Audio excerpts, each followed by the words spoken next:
जब तक सुनोगे नहीं ना तुम्हारी कोई इज्जत नहीं है। नहीं सुनोगे तो कोई इज्जत नहीं करता तुम लोगों को, नहीं तुम्हें कोई सीरियस लेता। तुम्हारे नेताओं की औकात देखो ना, धनखड़ साहब को हटा दिया, बोल नहीं रहा क्यों हटाया, बोला क्या?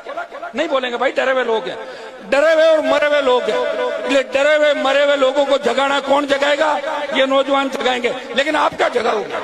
आप तो खुद आधे ज्यादा नशे में पड़े रहते हो। कोई इसमें खाता है, कोई एमडी खाता है, कोई थोड़ा दूसरा काम करता है, तेज गाड़ियां चला के एक दूसरे पे चढ़ा देते हो। समझदार बनो, कोई नहीं पूछ रहा तुम्हें लेके सरकार सीरियस नहीं। सिर्फ मैं लड़ रहा हूँ इसलिए तुम्हारी पूछ है। अगर कल मैं लड़ाई बंद कर दूं तो तुम्हें 50 साल और गुलाम रहना पड़ेगा। क्या ये चाहते हो क्या? तो चुपचाप छोड़ो मेरी बातें, बकवास मत करो बीच में। शर्म आती नहीं तुम लोगों को? क्या वजह? कोई नारों से कोई सरकार बदली है क्या? वोट डालना सीखो, इंतजार करना सीखो और अपने नेताओं का सम्मान करना सीखो। जिस तरह घूम रहे हो, धक्के मार रहे हो, क्या कभी नेता नहीं देखा क्या? ये हेलीकॉप्टर नहीं देखा तुमने? नहीं देखा ना? हाँ तो बोलो देखा है। पहले भी लाया था और लाऊंगा। चाहे उधार लेके जमीनें बेचनी पड़ जाए, तुम्हारा सम्मान बढ़ाऊंगा। लेकिन तुम अपने आप को काबिल बनाओ कि सम्मान के काबिल हो। जिनके लड़ता हूँ वही मर जाता है, जिसको लाता हूँ वो बिक जाता है, जिसको मनाता हूँ नेता वो बिक जाता है, वो भाग जाता है, वो जाता है और कांग्रेस बीजेपी में जाके उनके पैर छूते जाके।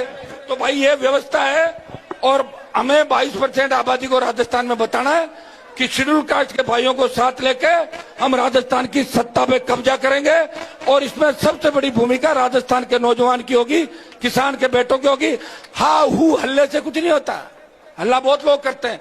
ये तो अगर देश की राजधानी मुंबई होती तो जाट समाज को कोई नहीं पूछता, मराठे पीटते तुम्हें वहां पे मुंबई में, पता, पटक के। ये तो दिल्ली आप है और दिल्ली के चारों तरफ अपना है, इसलिए अपनी इज्जत है, वो भी थोड़ी बहुत समझ में आ गई ना। कोई कैबिनेट मंत्री नहीं तुम्हारा, बीजेपी वाले तुम्हें कुछ नहीं मानते और न कांग्रेस मानती। कर्नल सोनाराम की लाश को मोर्चरी में डाला, सतपाल मलिक को सम्मान नहीं दिया और धनखड़ को किस तरह भगाया, दूध में जब मक्खी को फेंकते हैं। तुम्हें कोई सीरियस नहीं लेता क्योंकि तुम अभी समझदार नहीं हो और समझदार होने में समय लगेगा। मैं भी 28 तक ही लड़ूंगा। 28 के बाद अगर तुमने सफलता नहीं दी तो मैं भी दूसरे रंग में रहूंगा। मेरी जिंदगी खराब करने के लिए पैदा नहीं हुआ, मेरी जिंदगी खराब कर दूं और तुम्हें तैयार करूं और तुम दूसरे दलों के अंदर भाग जाओ। मैं धंधा नहीं कर रहा हूं। आज तेजाजी महाराज का सुरचुरा का कार्यक्रम है, यहाँ बलिदान था, इसलिए मैं आपके बीच आया।